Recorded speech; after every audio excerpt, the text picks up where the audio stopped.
Hello and welcome to another video. In this video I've got a problem with the van. I've got a fault. There's an engine warning light. This is the light that everyone dreads on a Bongo.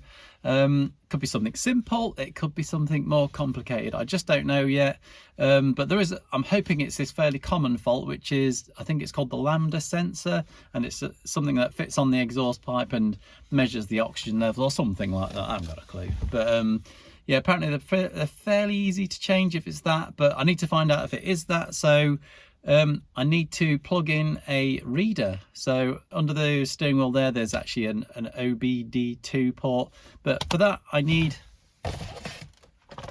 a reader, and I've not had one before, so this is the first time I've ever had one of these readers.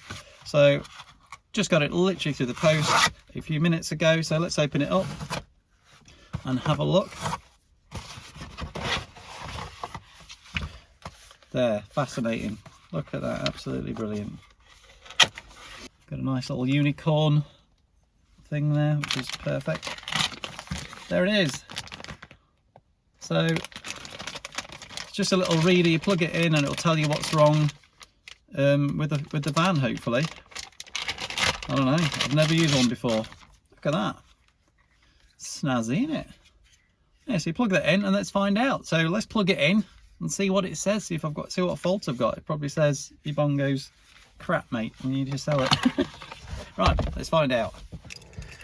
So we'll just have a look at the fault first. So the van is actually running fine. There it is. So that stays on. So let's plug this thing in and find out what it does. So as you can see underneath where the steering wheel is, under the dashboard there is the OBD2 port, and you just simply plug it in. I'm completely new to this, so yeah, a complete amateur doing this. First time, and but it's so simple, it just does it all by itself. So after the little unit is linked to the vehicle, it will then read the codes and it will kind of give you a little bit of a list. As you'll see in a second, there we go. So it says codes found, and that's 2. So it'll highlight that and you just press OK, and then you can read the error codes. So the error code that mine has found is this one. It's P0113, and it says the intake air temperature sensor. Yeah, so I have no idea what this is, but I've got to find out. So the best thing to do is I went over to the Mazda Bongo forum on the Facebook group and asked there. Now there is a second one, but I think that is linked to the first one, so I'm just going to sort the first one out and see if that clears the second one. So this is a few days later and my replacement part has turned up. It was really cheap. I think it was only just over £10, and that's with delivery as well. Got it from eBay. I've got a link down below to it. So I've got a fair idea where it might be. I think it's on the side of the air filter box. So that's under the driver's seat. So I've just got to take things to pieces and get inside there. So this might answer a question that I've had before, which is how do you get into the engine bay with the kitchen right behind it? Well, I don't need it to be very high this, so I've got like a little block of wood here which I'm just going to prop up the seat. I could take the whole seat off if I wanted to get more access, but I only need a little bit of access, so just a little lump of wood will do the trick. And as you can see, just prop it up. So I'm just about to point at where it is. There it is. That's the little part. Now I'm just going to show you what actually came. So it's the tiniest little thing.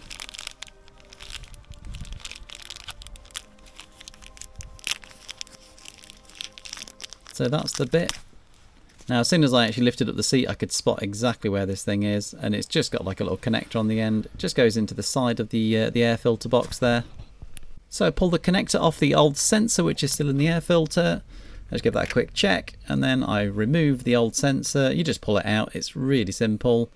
And then just plug the new one in and shove it back in, and that's it. So that's basically it. That's the whole repair. It was a lot easier than I thought it was going to be, which is really cool. Now just time to check to see if the engine still works and I haven't destroyed it.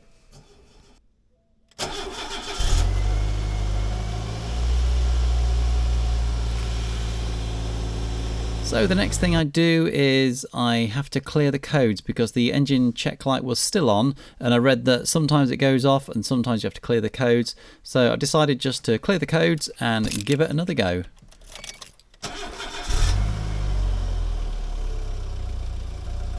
So as you can see, the engine check light is now off. Now I've had it running for a couple of days and I've had no issues with it coming back on again, so I'll just keep my eye on it, but I think that's about it really.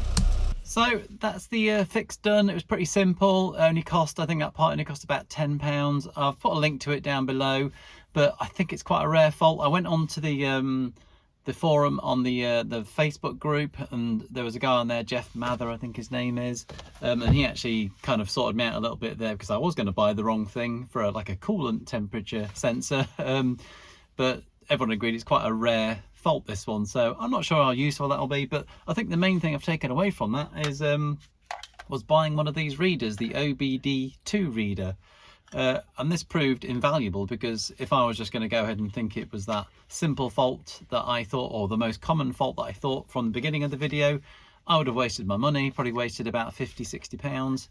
With this, I actually saved money because I was able to find out exactly what it was and got the right part. So I think one of these is probably a really good investment for a Bongo owner. Now, not all Bongos have the OBD2 port, so if you've got an older one, it'll be a different port, and I'm not exactly sure where it's located, whether it's in the same place, I don't know. But I've seen people with like an LED and they seem to poke it in into one of those sockets and it just seems to flash, and then from that flashing you kind of find out what your error code is. But with the more modern ones, you get to plug this in and it tells you exactly what it was. It's so easy to use. I'm going to keep this in the van from now on, so if I have any issues, if that engine light comes on, I can plug this straight in and find out what it is, and that's going to give me a heads up of what is wrong with the van.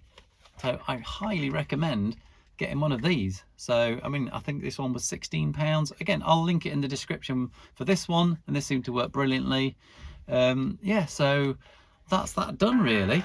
So I hope you liked the video, and I will see you in the next one. So thanks for watching. Cheers.